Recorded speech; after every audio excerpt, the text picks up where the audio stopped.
Yeah, so thank you so much for taking time to chat with me. Really enjoyed the film. I do want to start by saying that I just recently left Florida, so Oh, it hit very close to home for me.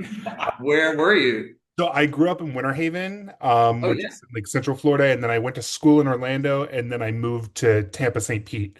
yeah, Okay. great. So yeah, really, I mean, really, they're beautiful places. I love all three of those places quite a lot. yeah. So But you know, there are I issues. know, I know. But yeah, no, so I will say, when someone says that a film wears its politics on its sleeve, it's, often derogatory, but I think in this case it would definitely be a compliment because of how brave your film is in discussing these things that don't often get the spotlight. Why do you think that this film needed to have such this visceral, emotional gut punch?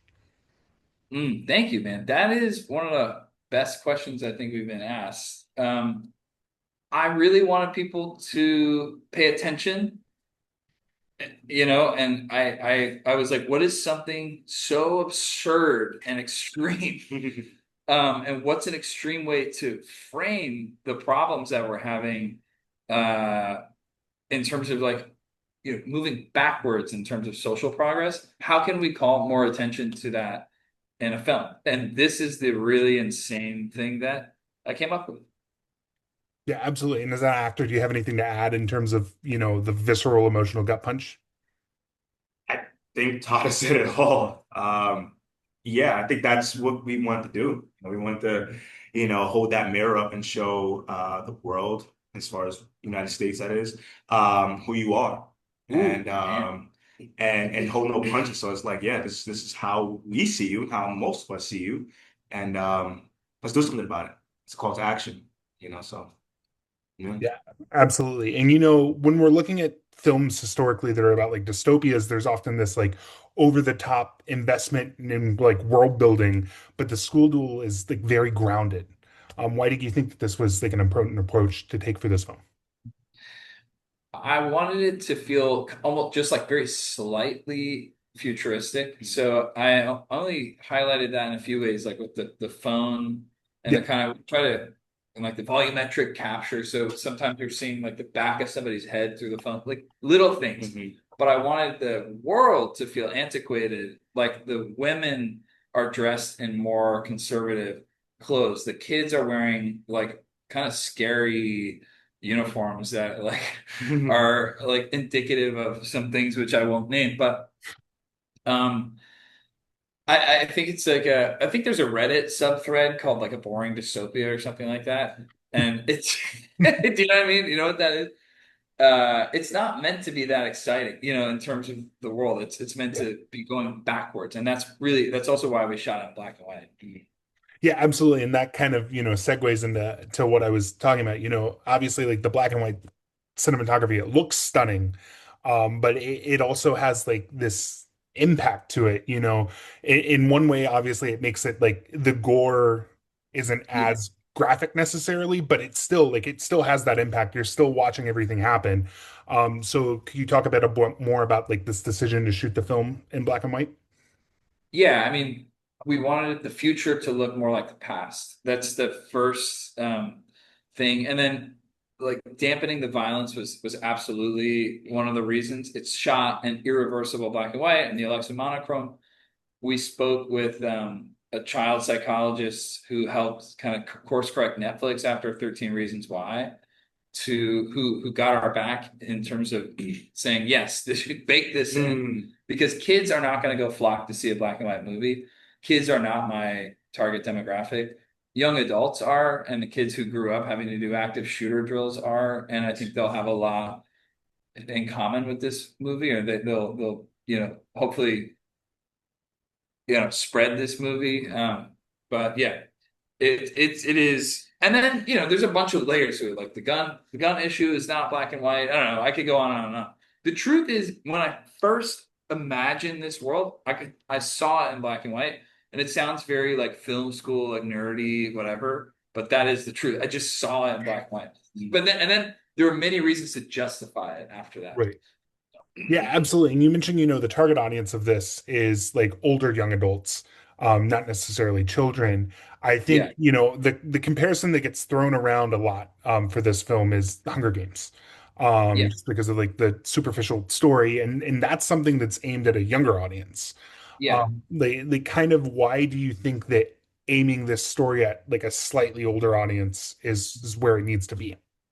Well, those are the people who can vote, first of all, and those are the people who bear the responsibility for the safety of our children in our schools. Like the Hunger Games. In the Hunger Games, they take beautiful, bright outfits and Lenny Kravitz and sparkly shit and have the kids kill each other in a happy way. And it's like that is way more twisted than what I did, and I I will agree. stand. Yeah. Do you have anything to add about, needing to target this particular audience? I I think yet again he said it all. The older demographics is the ones that can push the buttons, the one that's like you said, that's bearing the weight of the decisions and kind of how things have been. So I couldn't have said any better. I don't Yeah, have much more to add to that. pushing the button. It's really, yeah, it's really like that black and white. Yeah, for sure. And I think something that I really like about your approach to this film is that even though this is obviously very much Sammy's story, there are portions of it that feel almost kaleidoscopic in a way, where we get like these extended asides with other characters where you like explore these different perspectives on this issue.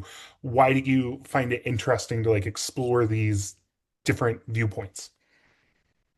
Well, I mean, I can speak to Coach Williams' character.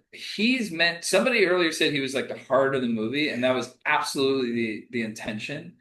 We wanted him to be sort of the moral compass for a nation that has just lost its way and sort of gone along right up until the point where they're like, It's going too wait a far. minute. Yeah, Yeah. that's really bad. Yeah. Yeah, yeah.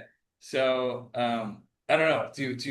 I like the asides. To me, he was really important. The mother was very important. Hmm. Um, and yeah. Yeah, I think. Yeah, I don't really know.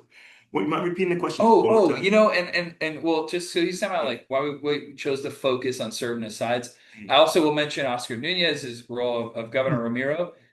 I wanted to highlight the bureaucracy and the Yeah, mundane bureaucracy of, I mean, he's sitting there signing death warrants Yeah. for the kids. And to him, this is just pure politics.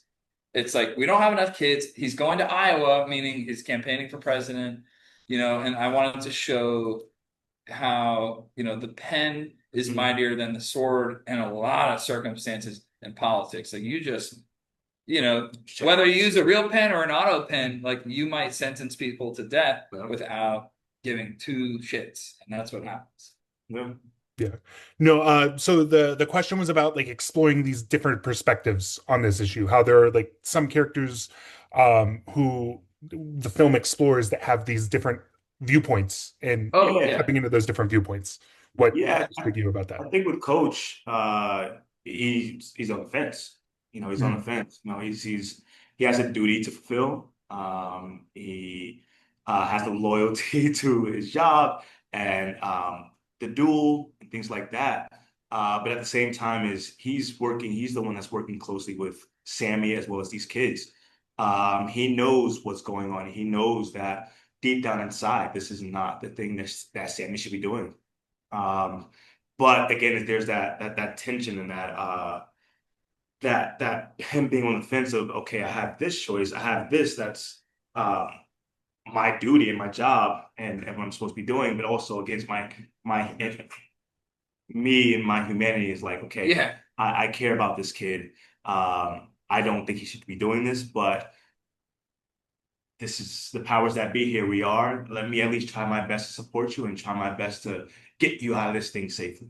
Yeah. And like, and to that, like, I wanted to, for his character in particular, like, when does being a human kick in for Yeah, people? yeah. You know, like, I hate to bring up Nazis, but like, you know, where are you supposed to speak up? Yeah. Right. You put the frog in boiling water, like when does he jump out? I feel like we're at that part right now Mhm. in the United States. Like, when are you going to speak up? And when are you going to stop bending the knee to, Powers a that be. wannabe dictator? Yeah. Like we got to start now. Somebody who I would also call out is Eugenie Bondurant. She plays the principal, and like her character in that film is like she is by the book. And it's not to say she's a Oh, bad, she doesn't hate the kids or anything, but she believes. She truly drinks the Kool-Aid. She believes this is going to make her school and her state and her country safer, and it eliminates the problem.